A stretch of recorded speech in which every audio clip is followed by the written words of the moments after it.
জুলাই আগস্টে শেখ হাসিনার মামলার রায়ের কপি তৈরি হলে যাবে জেলা জজ ও আসামি সহ সংশ্লিষ্টদের কাছে। আর শেখ হাসিনার মৃত্যুদণ্ডের রায়ের কপি পাওয়ার পর ইন্টারপোলের কাছে পরোয়ানা পাঠাবে প্রসিকিউশন। এরই মধ্যে প্রক্রিয়া শুরু করেছে প্রসিকিউশন। দুপুরে আন্তর্জাতিক অপরাধ ট্রাইব্যুনাল ব্রিফিংয়ে প্রসিকিউটর গাজী এইচ তামিম এসব তথ্য জানান। শেখ হাসিনার শাপলা চত্বর সহ আরও ৩টি মামলা বিচারাধীন ট্রাইব্যুনালে। আরও একটি অভিযোগ রয়েছে বিডিআর হত্যা মামলার। বিস্তারিত শাকেরা আরজু রিপোর্টে। লিলি বিউটি সোপ, যার অ্যান্টি এজিং গুণ তারুণ্য ধরে রেখে ত্বকে করে উজ্জ্বল। তারুণ্যময় উজ্জ্বল ত্বকের জন্য। Remark, that is sentence of death. July মানবতাবিরোধী অপরাধের মামলায় ক্ষমতাচ্যুত প্রধানমন্ত্রী শেখ হাসিনাকে মৃত্যুদণ্ডের রায় দেয় ট্রাইব্যুনাল। জুলাই গণ অভ্যুত্থানের মামলায় এটি প্রথম রায়। মঙ্গলবার শেখ হাসিনা সহ ৩ আসামির রায়ের পরবর্তী বিচারিক প্রক্রিয়া কি হবে তা নিয়ে ব্রিফ করেন প্রসিকিউটর গাজী এইচ তামিম। রায়ের পর কপি পাঠানো নিয়ে প্রশ্নের উত্তর দেন তামিম। জানান, প্রক্রিয়া শেষে রায়ের কপি নিয়ম অনুযায়ী পাঠানো হবে সংশ্লিষ্ট দফতর ও আসামিদের।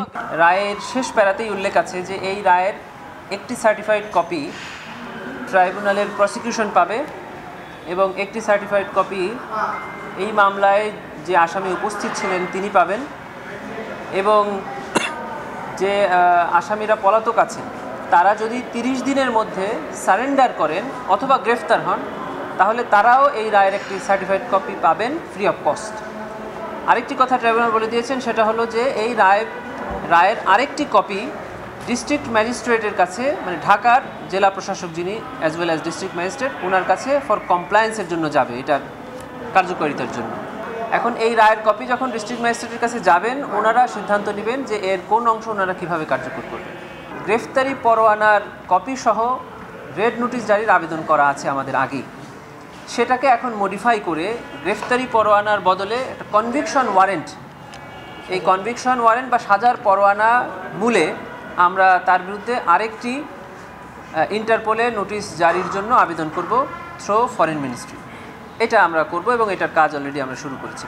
এক প্রশ্নের উত্তরে তামিম জানান, রাজসাক্ষী চৌধুরী আব্দুল্লাহ আল মামুন উচ্চ আদালতে 5 বছরের সাজার বিরুদ্ধে আপিল করে জামিন চাইতে পারবেন। ওনাদের এখন যত চাওয়া সেটা আগামী 30 দিনের মধ্যে অ্যাপিলেট ডিভিশন, সেখানে গিয়ে ওনারা অ্যাপিল ফাইল করতে পারবেন, অ্যাপিল ফাইলের অবস্থায় জামিন চাইতে পারবেন।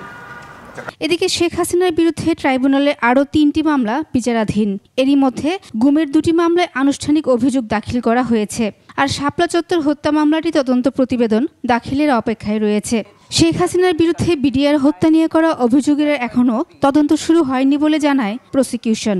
গত 15 বছর ডিজিএফআই এর যে বন্দিশালা অর্থাৎ জেআইসি, সেখানে যে গুম এবং নির্যাতন হয়েছে তার বিরুদ্ধে একটি মামলা, আরেকটি হলো র্যাবের টিএফআই সেলে যে নির্যাতনের অভিযোগ তার একটি মামলা, এবং শাপলা চত্বর গণহত্যা, যেটাকে শাপলা চত্বর ম্যাসাকার বলা হয় 2013 সালে, সেই ঘটনার একটি মামলা। এই 3টি মামলা এখনও এই ট্রাইব্যুনালে ওনার বিরুদ্ধে বিচারাধীন আছে। আদালত অবমাননার অভিযোগে এবছরের জুলাইতে 6 মাসের কারাদণ্ড হয়েছিল শেখ হাসিনার।